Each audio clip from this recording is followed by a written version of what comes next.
Hello વિદ્યાર્થી મિત્રો, હું છું વિજય પટેલ. બાયોલોજીની અંદર આપનું હાર્દિક સ્વાગત કરું છું.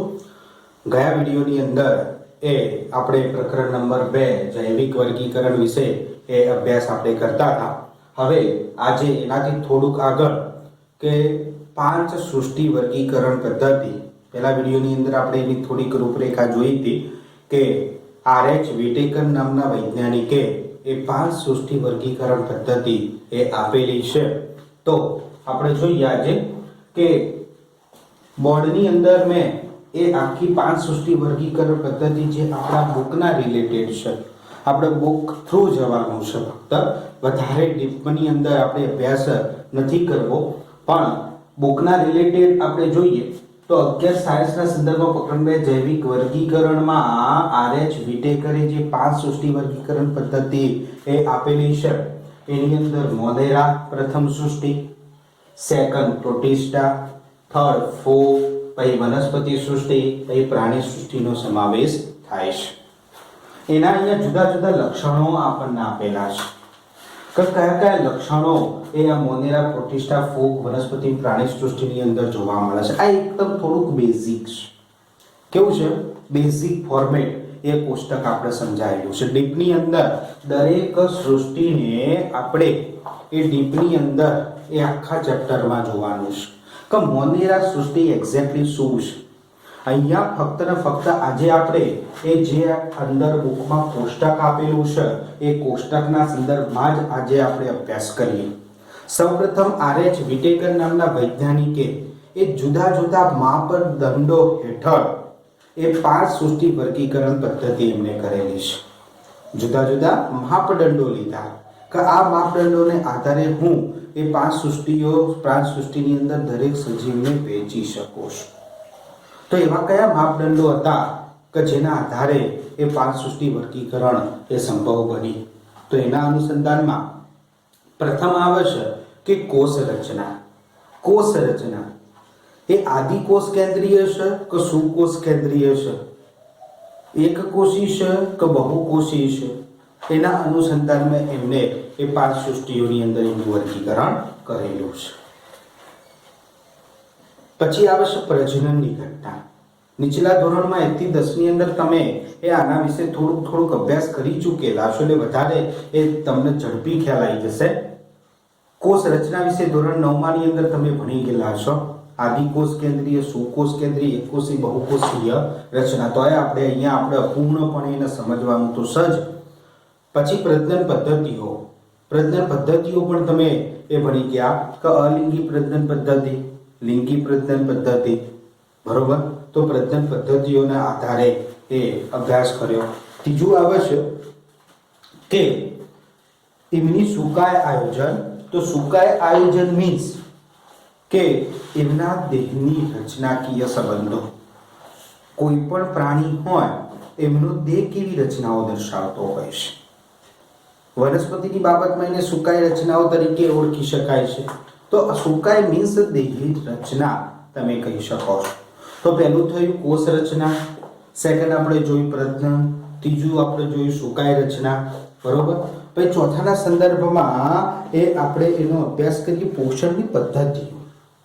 પોષણ પદ્ધતિઓ મીન્સ તમે અત્યાર સુધી પોષણ પદ્ધતિઓ તમે ભણી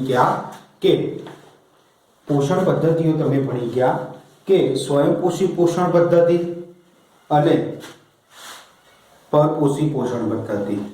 સ્વયંપોષી પોષણ પદ્ધતિ, વિષમપોષી પોષણ પદ્ધતિ, પરોપજીવી તમે કહી શકો છો. એવી જુદી જુદી 10મા ધોરણમાં તમે પદ્ધતિઓ ભણી ગયા. સ્વયંપોષી પોષણ પદ્ધતિમાં જાતે પોતે ખોરાકનું નિર્માણ થતું હતું. વિષમપોષી પોષણ પદ્ધતિમાં બીજા ઉપર આધાર રાખતો હતો. એના પણ વિષમપોષી પોષણ પદ્ધતિના ઘણા બધા પેટા પ્રકારો પડતા હતા. મૃતોપજીવી પોષણ પદ્ધતિના અંતે પરપોષી પોષણ પદ્ધતિ, બરોબર? તો મુખ્યત્વે બે એ સ્વયંપોષી પોષણ પદ્ધતિ અને વિષમપોષી પોષણ પદ્ધતિ એ તમે ભણી ગયેલા છો. પછી એક સંબંધ એવો લીધો જાતિ ઉદ્વિકાસીય સંબંધો. આ જુદા જુદા જે હું બોલી રહ્યો છું એકદમ માપદંડો છે. આ માપદંડોના આધારે એ 5 સૃષ્ટિ વર્ગીકરણ એમને શરૂઆત કરી હતી. જાતિ ઉદ્વિકાસીય સંબંધો એટલે કે કોઈ પણ વનસ્પતિ હોય કે કોઈ પણ પ્રાણી હોય એ એક બીજી જાતિ સાથે કેવો સંબંધ દર્શાવે છે, એમના પૂર્વજો કયા છે, ક્યાંથી ઉતરી આવે છે, તો એવી જાતિ ઉદ્વિકાસીય સંબંધો એમને શોધવાનો પ્રયત્ન કરે કે જેથી કરીને એ વધુ સ્પષ્ટ રીતે પ્રાણી કે વનસ્પતિને સમજી શકાય. તો કયા કયા મુદ્દાઓ હેઠળ, કયા કયા માપદંડો હેઠળ એ આપણે અહીંયા પાંચ સૃષ્ટિ વર્ગીકરણ પદ્ધતિ આરે છૂટે કરેલી છે. તો એના અનુસંધાનમાં પહેલી જોઈએ આપણે કોષ રચના, બીજી જોઈ પ્રજનન, ત્રીજી જોઈ પોષણ પદ્ધતિ, બરોબર, ચોથી જોઈ જાતિ ઉદ્વિકાસીય સંબંધો, અને પાંચમી આપણે કઈ જોઈ હતી? તો પાંચમી એ સુકાય આયોજન મીન્સ દેહ રચના. ક્લિયર વસ્તુ? હવે આજે આપણે આ કોષ્ટક મેં તમારા બુકની અંદર પણ સ્પષ્ટપણે કોષ્ટક આપી દીધેલું છે, એક ટૂંકાણની અંદર માહિતી આપી દીધેલી છે. તો એ ટૂંકાણની અંદર માહિતી સમજવાનો પૂર્ણ પ્રયત્ન આપણે કરીએ તો જોઈએ કે અહીંયા મેં બોર્ડની અંદર એક કોલમ એ લક્ષણોની લીધેલી છે, બરોબર. પછી પહેલી સૃષ્ટિ મોનેરા, પ્રોટિસ્ટા, ફૂગ, વનસ્પતિ, પ્રાણી સૃષ્ટિ લીધેલી છે. અહીંયા લક્ષણોની અંદર પહેલી કોલમ જોઈએ તો કોષનો પ્રકાર લીધેલો છે. કોષ પ્રકાર આદિ કોષ કેન્દ્રીય, સુકોષ કેન્દ્રીય બે કોષના પ્રકાર ગણી શકાય છે. આદિ કોષ કેન્દ્રીય એટલે શું અને સુકોષ કેન્દ્રીય એટલે શું? આદિ એટલે કે આદિમાંથી સુકોષ કેન્દ્રીય સજીવો બનેલા છે. આદિમાંથી સુકોષ કેન્દ્રીય સજીવો બનેલા છે. જેમ એક કોષી સજીવોમાંથી કેવા બન્યા? બહુકોષી સજીવો બન્યા. એમ આદિ કોષ કેન્દ્રીયમાંથી સુકોષ કેન્દ્રીય સજીવો બન્યા.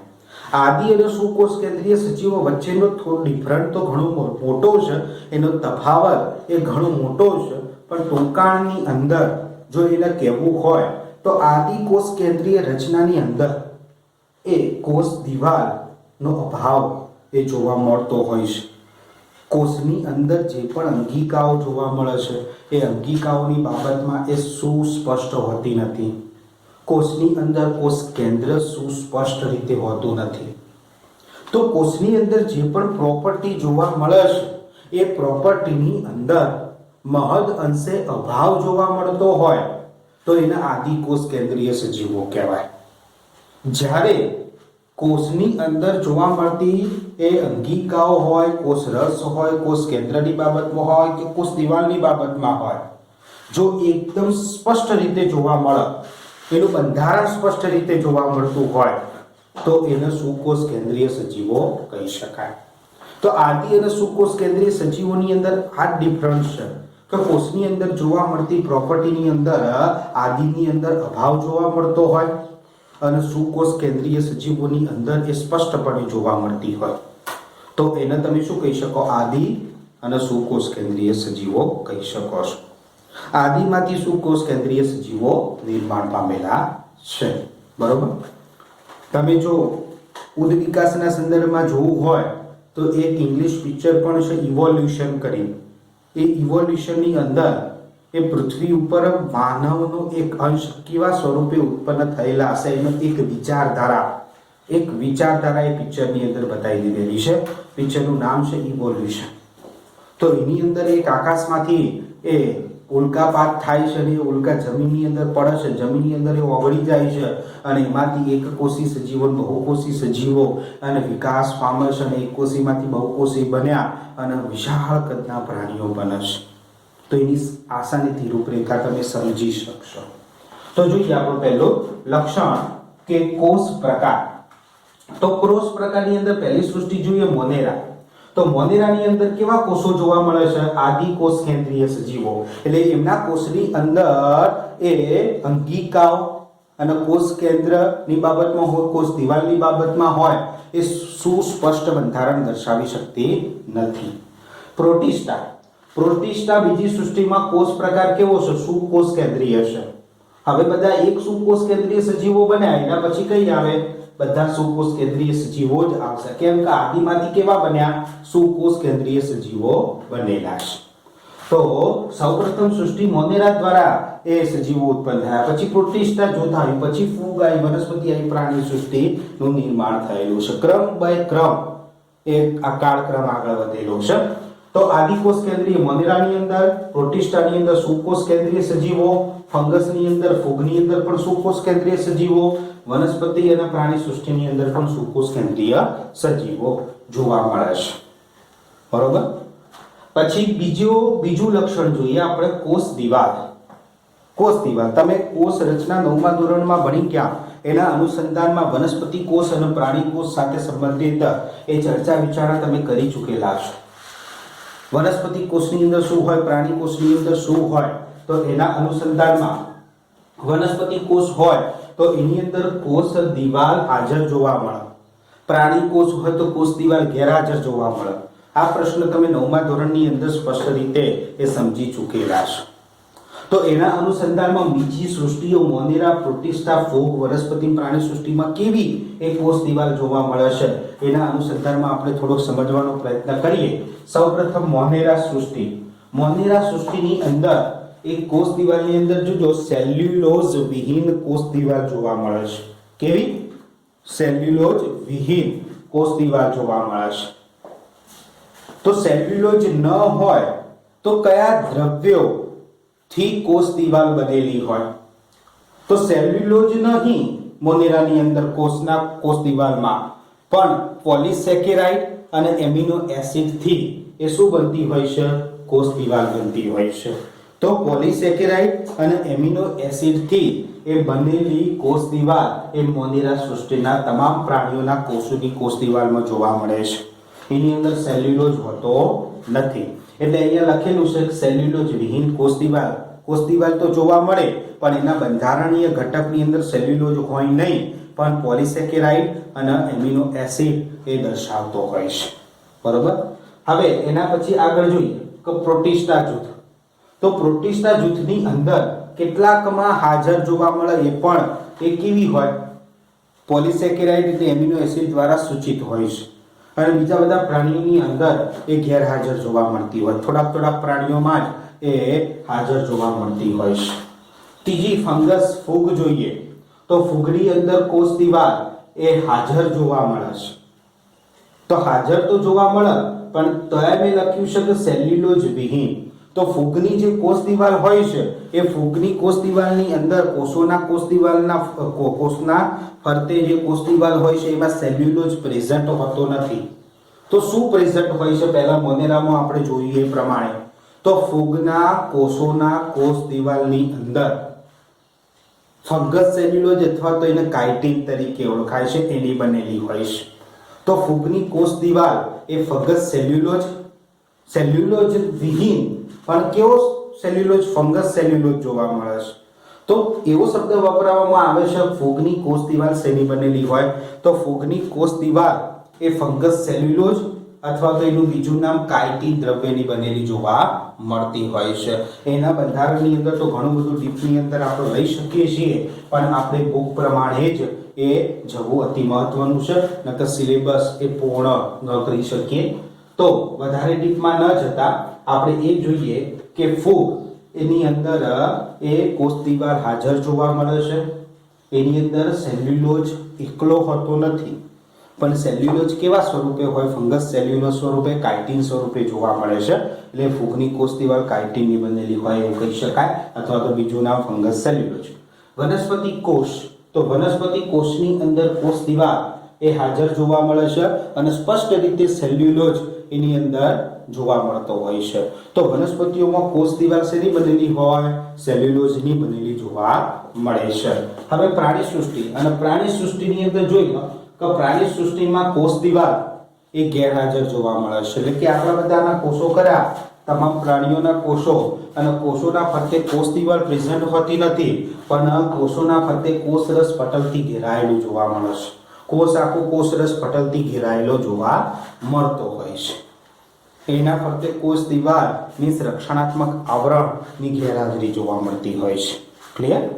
પછી જોઈએ ત્રીજો મુદ્દો આવે છે કોષ દિવાલ પછી ત્રીજું લક્ષણ એ આપણે જોવાનું છે. ત્રીજું લક્ષણ આવે છે કોષ કેન્દ્ર પટલ. કોષ કેન્દ્ર પટલ શબ્દ તમે જોજો. કોષ કેન્દ્ર કયો હોય? તો કોષના મિડલ રેમમાં કોષની અંદર એક કોષ કેન્દ્ર જોવા મળે છે. અને કોષના મધ્યમાં કોષ કેન્દ્ર જોવા મળે છે અને લખ્યું છે કોષ કેન્દ્ર પટલ. તો કોષની ફરતે એનું રક્ષણાત્મક આવરણ મીન્સ કોષ કેન્દ્ર પટલ. દાખલા તરીકે આ કોષ કેન્દ્ર હોય, કોષ કેન્દ્રની ફરતે એક રક્ષણાત્મક આવરણ એનું આવેલું હોય તો એને કોષ કેન્દ્ર પટલ તરીકે ઓળખાય. તો એ કોષ કેન્દ્ર છે આ વચ્ચે રહેલું અને એના ફરતે એક આવરણ છે પટલમય આવરણ, પટલમય આવરણ. તો એ પટલમય આવરણ હાજર છે કે નથી હાજર? કોષ કેન્દ્ર તો હાજર છે પણ એના ફરતે પટલ હાજર છે કે નથી હાજર? એના અનુસંધાનમાં અહીંયા કીધેલું છે કે મોનેરા સૃષ્ટિના જેટલા પણ સજીવો છે એ બધા જ સજીવો એ કેવા હોય છે? કોષ કેન્દ્ર તો જોવા મળે છે પણ એમના ફરતે રક્ષણાત્મક આવરણ સ્વરૂપે કોષ કેન્દ્ર પટલ જોવા મળતું નથી. એટલે અહીંયા કોષ કેન્દ્ર પટલની મોનેરા સૃષ્ટિમાં શું જોવા મળે? ગેરહાજર જોવા મળે છે. એ સિવાયના તમામ પ્રાણીઓ જે આદિ કોષ કેન્દ્રીય સજીવો ખરા એની અંદર કોષ કેન્દ્ર પટલ ગેરહાજર હોય કોષ કેન્દ્રની ફરતે. એ સિવાયના તમામ એ સુવિકસિત કોષ કેન્દ્રો ખરા, સુકોષ કેન્દ્રીય સજીવો ખરા, એ બધાની અંદર કોષ કેન્દ્રના ફરતે એ પટલમય આવરણની હાજરી જ જોવા મળતી હોય. એટલે કહી શકાય પ્રોટિસ્ટા, ફૂગ, વનસ્પતિ, પ્રાણી સૃષ્ટિની અંદર કોષ કેન્દ્ર પટલ એ સ્પષ્ટપણે જોઈ શકાય છે, જ્યારે મોનેરા સૃષ્ટિની અંદર કોષ કેન્દ્ર પટલ એ સ્પષ્ટપણે તમે જોઈ શકતા નથી. ક્લિયર વસ્તુ? હવે આવે છે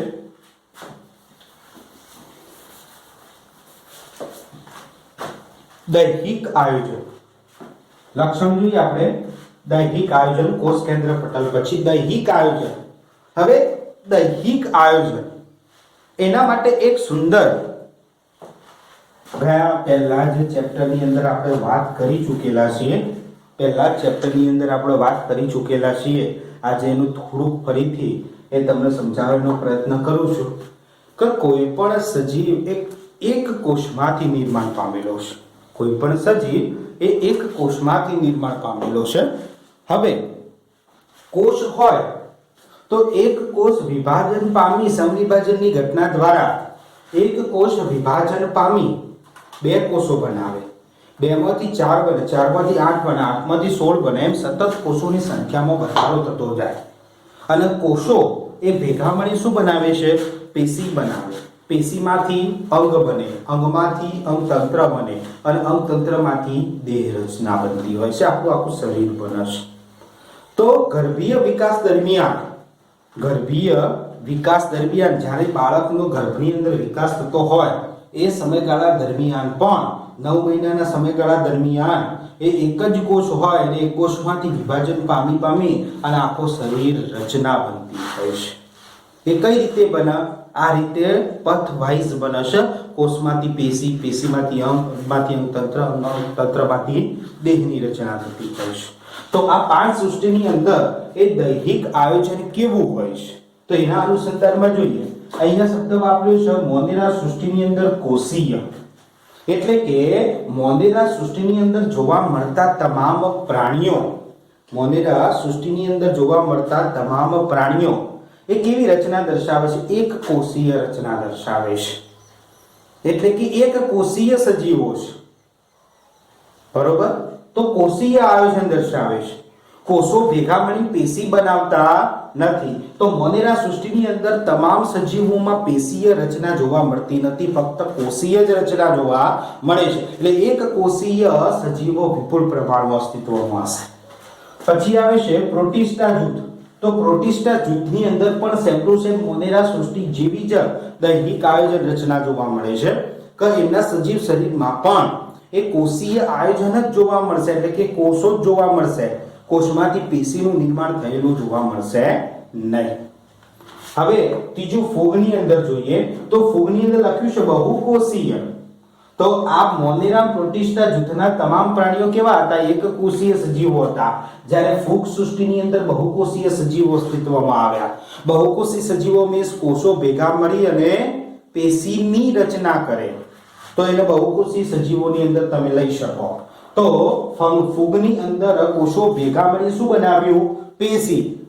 પણ ફૂગની અંદર પેશી સુધી જ અસ્તિત્વમાં હોય છે, પેશીમાંથી અંગ નિર્માણ પામતું નથી. તો ફૂગ સૃષ્ટિના જેટલા પણ સજીવો ખરા એ બધા સજીવોની અંદર એ પેશીય સુધી જ એ રચના દર્શાવતા હોય, પેશીઓ ભેગી મળી અંગનું નિર્માણ કરતી નથી.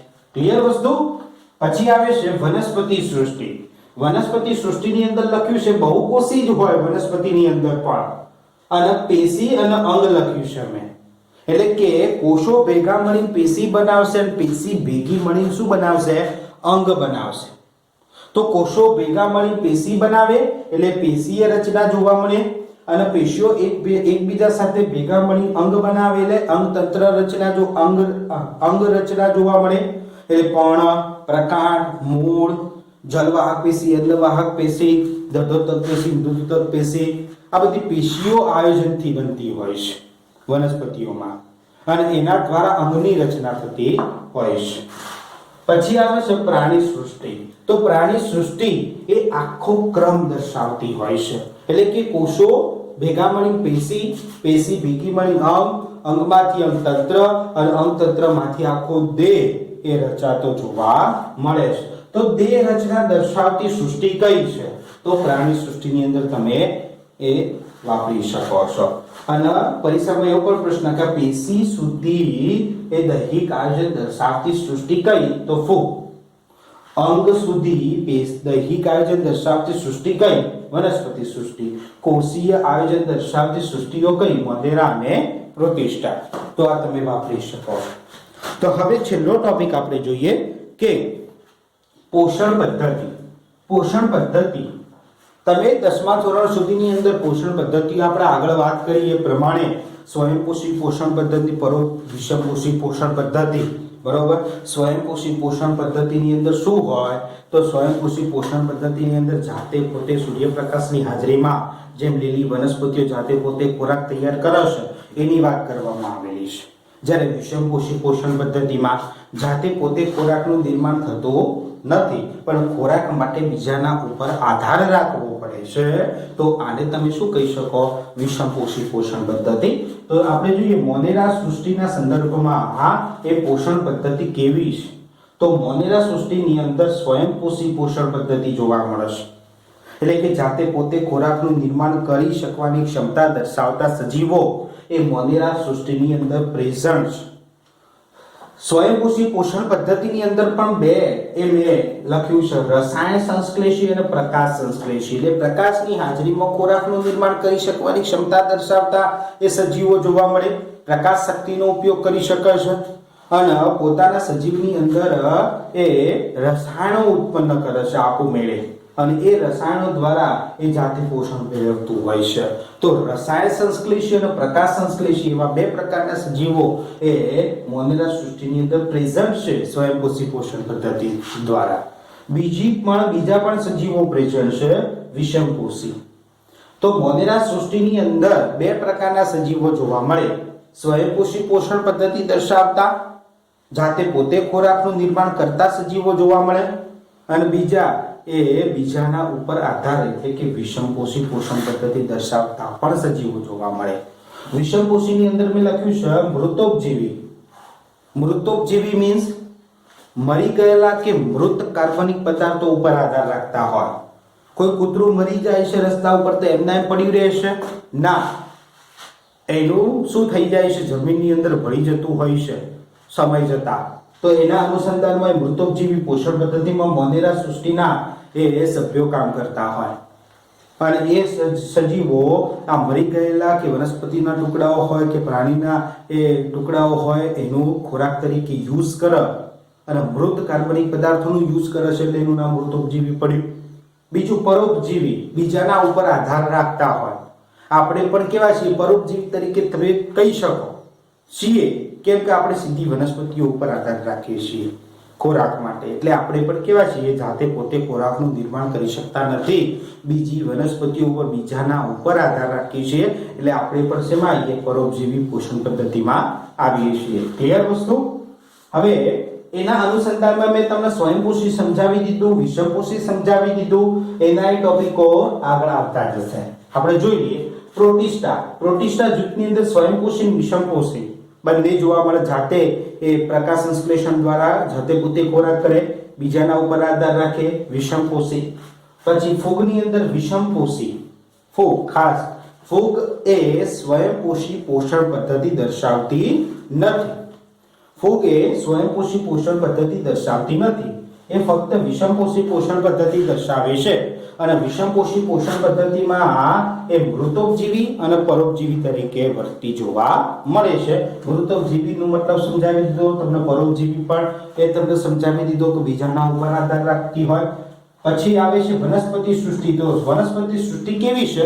સ્વયંપોષી પોષણ પદ્ધતિ દર્શાવે છે. સ્વયં પ્રકાશ સંશ્લેષણની ઘટના દ્વારા જાતે પોતે ખોરાકનું નિર્માણ કરતી. તો મોસ્ટ ઓફ બધી જ વનસ્પતિઓ સ્વયંપોષી પોષણ પદ્ધતિ દર્શાવતી હોય છે. અમુક એવી વનસ્પતિઓ છે કે જે કેવી પોષણ પદ્ધતિ દર્શાવે છે? પરોપજીવી કે મૃતોપજીવી? પરોપજીવી પોષણ પદ્ધતિ દર્શાવતી હોય છે. કીટકોનો ખોરાક તરીકે યુઝ કરતી હોય છે. કીટાહારી વનસ્પતિઓ હોય છે તો એમાંથી પોષણ મેળવતી હોય છે. તો એવી પણ વનસ્પતિઓ અસ્તિત્વમાં છે. બીજી પ્રાણીસમ પોષણ પદ્ધતિ. પ્રાણીસમ પોષણ પદ્ધતિની અંદર વિષમપોષી પોષણ પદ્ધતિ. વિષમપોષી એટલે આની અંદર પ્રાણી સૃષ્ટિમાં એક એવું પ્રાણી નથી કે જે જાતે પોતે ખોરાકનું નિર્માણ કરતો હોય. બરાબર? તો વિષમપોષી પોષણ પદ્ધતિની અંદર મૃતોપજીવી, મૃત કે સડી ગયેલા પદાર્થોનો ખોરાક તરીકે યુઝ કરતા હોય એવા સજીવો સમાવેશ થઈ શકે. પ્રાણીસમ પોષણ પદ્ધતિ એટલે કે આખા કે પ્રાણીનો ખોરાક તરીકે ગળી જવાની ઘટના એને પ્રાણીસમ તરીકે તમે કહી શકો. બરોબર?